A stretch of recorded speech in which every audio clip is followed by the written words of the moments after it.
د خوست د مسخلو ولسوالۍ اوسیدونکي وایي لا هم د ژوند له ګڼو لومړنیو اسانتیاوو بې برخې دي. دوی وایي په سیمه کې د تېرو جګړو له کبله په روغتیایي، ښوونیزه او د بیا رغونو برخو کې کار نه دی شوی. د مسخلو ولسوالۍ یو اوسیدونکی عبدالمبین وایي دغه ولسوالۍ په تېرو څه باندې 12 لسیزو کې د حکومت له پامه لوېدلې وه چې لا یې هم خلک په بېلابېلو برخو کې له ستونزو سره مخ دي. د موږ سراک نشته، داسې کیل دي چې هغه مریضون تکلیف پیدا شي په کټو کې رړوي، بیا موټر ته ورسي، بیا کلینیک ته رسوي. حتی چې د موږ د ستره لیارده د ګاردې سایکو بل سره جنګېدلی دو، که سړکو کې موږ ته کور وشي نو دا خو به ډېره ښایي غوړو یې ورته ودې شي.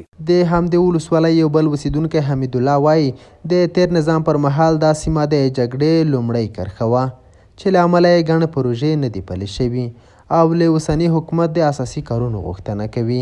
د ولسوالۍ په سره خاط کې چې کومې پروژې موږ ته راغلې دي، هغه پروژې موږ ته پلې شوي نه دي. شوبخانه موږ ته منظوره شوې ده، خو اوسه پورې موږ ته کور نه دی په کړی. باید موږ ته کلینیک په شوبخانه ووړي، ځکه موږ ساحه ډېره لویه ده. بل لور ته د خوست ولایتي مسؤلین د لرو پراتو سیمو لپاره په بېلابېلو برخو کې د پروژو د پلي کېدو ډاډ ورکوي.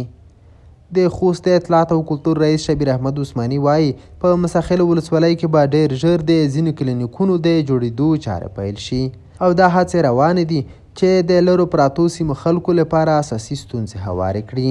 د لرو پراتو سیمو دپاره هم د سړکونو، هم د مکاتبو او هم د کلینیکونو کار هم روان دی چې په همدا څو شپو کې به په مسخلو کې ځینې نوي کلینیکونه هم شروع شي او همدغه راز د نور پروګرامونه هم روان دي. په خوست کې نه یوازې د مسخلو ولسوالۍ بلکې د یو شمېر نورو لرو پراتو سیمو خلک هم د ژوند له لومړنیو اسانتیاوو بې برخې دي او له حکومت د ځانګړې پاملرنې غوښتنه کوي.